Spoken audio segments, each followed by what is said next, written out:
This is Richard Fowler. I'm John Kilpatrick with Okolona Aikido, Louisville, Kentucky, USA. And we're going to look at Kote Gaeshi now. And with all of these, we're looking at these fundamental principles of breaking structure. And when you get where you know these principles, then you don't need a technique. Your body automatically applies these principles, and the person falls. And when you break structure, it doesn't hurt.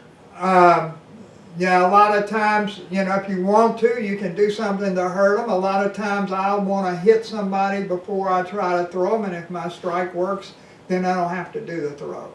But when we did Nikio, we were turning the hand this way. Well, Kote Gaeshi is really the same as Nikio, except you're turning the hand the other way. And I don't try, they tell you to, usually when people do this, they're folding this back in and pushing down.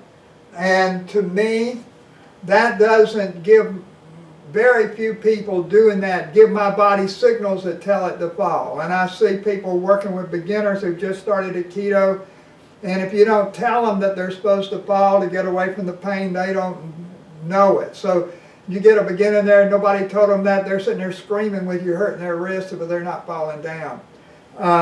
So what we're going to do here is you have your three principles. You extend, you rotate, and you drop.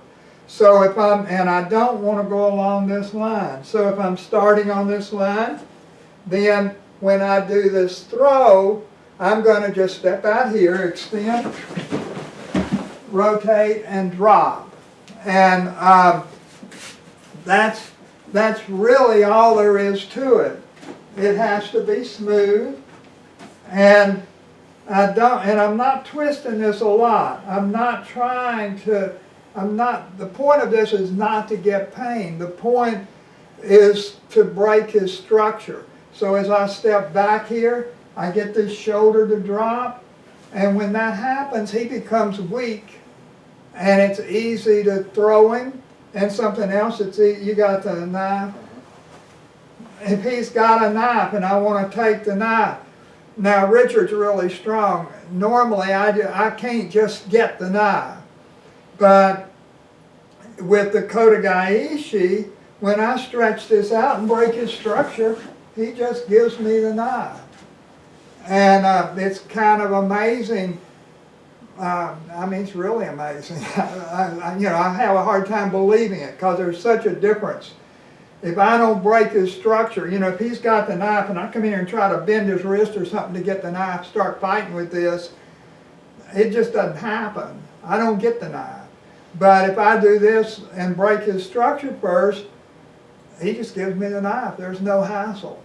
And then, of course, a lot of times you do Kote Gaeshi to the rear.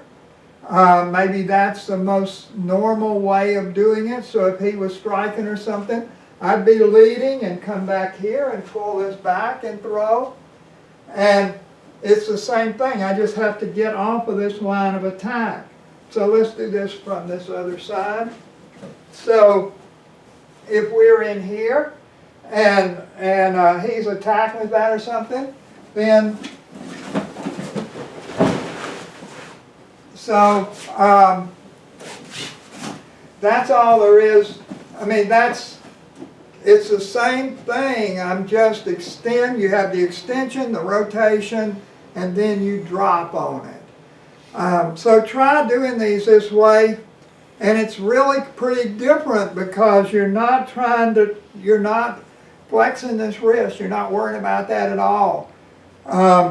This is much easier, and it's extremely fast. In freestyle, this works out really nice because you catch that hand and you just step and he's on the mat, and there's no fine detail to get or anything. It just happens very easily.